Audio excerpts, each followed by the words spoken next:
Hi welcome back to my channel LR Eduverse. ఈ వీడియోలో మనం లింక్డ్ లిస్ట్ అంటే ఏంటి, ఎరేకి లింక్డ్ లిస్ట్కి డిఫరెన్స్ ఏంటో చూద్దాం. ఫస్ట్ అసలు ఎరే అంటే ఏంటి? Array is nothing but storing multiple values of same data type in a group. ఇప్పుడు ఈ ఎరే తీసుకుందాం. ఇందులో 4 ఎలిమెంట్స్ ఉన్నాయి. ఎరేకి నేను సైజ్ ఏమీ డిఫైన్ చేయలేదు కాబట్టి ఓకే. ఇప్పుడు నేను suppose ఎరే of 4 equal to 1 2 3 and 4 అని తీసుకున్నాను అనుకోండి. సో ఇప్పుడు నేను ఇంకొక ఎలిమెంట్ యాడ్ చేయాలంటే అవ్వదు. అలాగే ఎరేలో ఒక ఆర్డర్లో స్టోర్ అవుతాయి కదా, ఒక్క సైజ్ ఫిక్స్ చేసామంటే మళ్ళీ ఇంకొక ఎలిమెంట్ యాడ్ చేయలేవు కదా. సో ఇలాంటి కేసెస్లో మనకి లింక్డ్ లిస్ట్ అనేది ఎగ్జిస్టెన్స్లోకి వస్తుంది. Okay, what is linked list? Linked list is a data structure which helps in increase or decrease the size.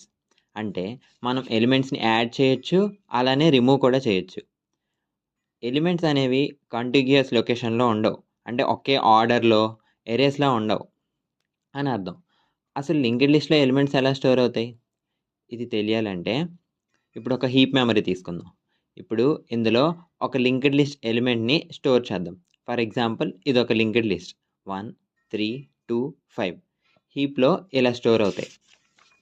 అలాగే ఎరేలో లాగా ఆర్డర్లో స్టోర్ అవ్వవు, డిఫరెంట్ మెమరీ లొకేషన్స్లో స్టోర్ అవుతాయి. ఇప్పుడు ఈ లింక్డ్ లిస్ట్ చూడండి. ఫస్ట్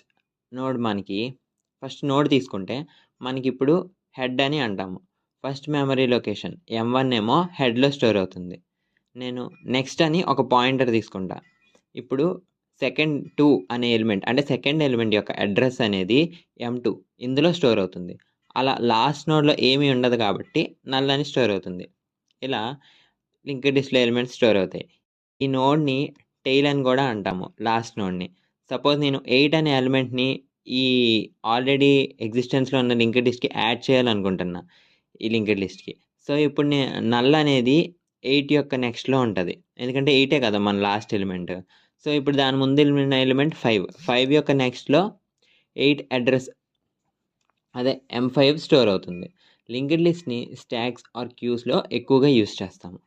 అసలు రియల్ లైఫ్ ఎగ్జాంపుల్ చెప్పాలంటే లింక్డ్ లిస్ట్స్కి బ్రౌజర్ ఇప్పుడు మనం బ్రౌజర్లో ఎలా సెర్చ్ చేస్తాం? ఫస్ట్ సెర్చ్లో మనం ఏదో ఒక వెబ్సైట్ ఓపెన్ చేస్తాం. ఫర్ ఎగ్జాంపుల్ తీసుకుందాం, geeksforgeeks.com అని ఏదో ఓపెన్ చేస్తాం. సపోజ్ ఆ వెబ్సైట్లోకి వెళ్తాం. అందులో నీకు ఏదో ఒక టాపిక్ కావాలి. సపోజ్ లింక్డ్ లిస్ట్ అనేదే మనం డిస్కస్ చేసే లింక్డ్ లిస్ట్ అనే ఒక టాపిక్ కావాలి. అందులోకి వెళ్తావు. మళ్ళీ అందులో ఇన్సర్షన్ ఇన్ లింక్డ్ లిస్ట్ అనే సపరేట్ టాపిక్ కావాలి నీకు.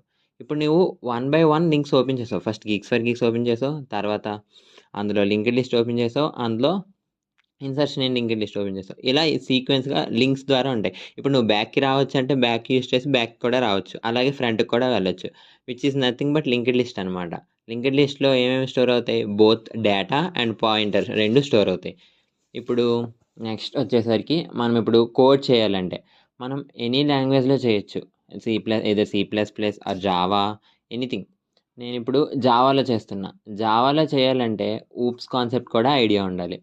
ఒకవేళ ఊప్స్ మీద కూడా వీడియో చేయాలంటే కామెంట్ చేయండి, నేను ఊప్స్ కాన్సెప్ట్ మీద కూడా వీడియో మళ్ళీ చేస్తాను.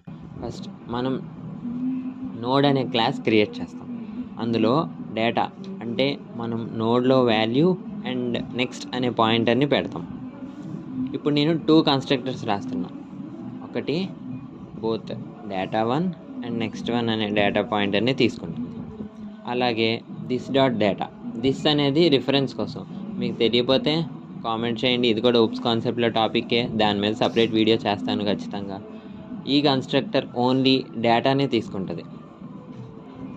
ఇంకొక కన్స్ట్రక్టర్ తీసుకున్నాం. సో ఇప్పుడు y అనే ఆబ్జెక్ట్ క్రియేట్ చేసి అందులో a అని ఒక ఎలిమెంట్ పెట్టి ప్రింట్ చేస్తాం. సో ఈ విధంగా లింక్డ్ లిస్ట్లో డేటా అనేది స్టోర్ అవుతుంది. సో ఇది లింక్డ్ లిస్ట్ అంటే, అండ్ ఇట్స్ డిఫరెన్స్ విత్ ఎరే. ఈ వీడియోలో మనం ఏమేమి చూసాం? లింక్డ్ లిస్ట్ అంటే ఏంటి, ఎరేకి లింక్డ్ లిస్ట్కి డిఫరెన్స్ ఏంటి, లింక్డ్ లిస్ట్లో ఎలా స్టోర్ అవుతున్నాయి వాల్యూస్ అనేవి చూసాం. సో ఇప్పుడు నెక్స్ట్ వీడియోలో ఎరేని లింక్డ్ లిస్ట్లోకి ఎలా కన్వర్ట్ చేయాలి, అసలు లింక్డ్ లిస్ట్లో ఎలిమెంట్స్ ఎలా ట్రావర్స్ అవుతాయి, లింక్డ్ లిస్ట్ ఎలిమెంట్ యొక్క లెంత్ ఎలా కనుక్కోవాలి, ఇలాంటివన్నీ నెక్స్ట్ వీడియోలో చూద్దాం. సో మీకు ఎటువంటి డౌట్స్ ఉన్నా please mention in comment section, I will surely reply. ఈ వీడియో మీకు నచ్చినట్లయితే please like, share and subscribe my channel. See you in the next video.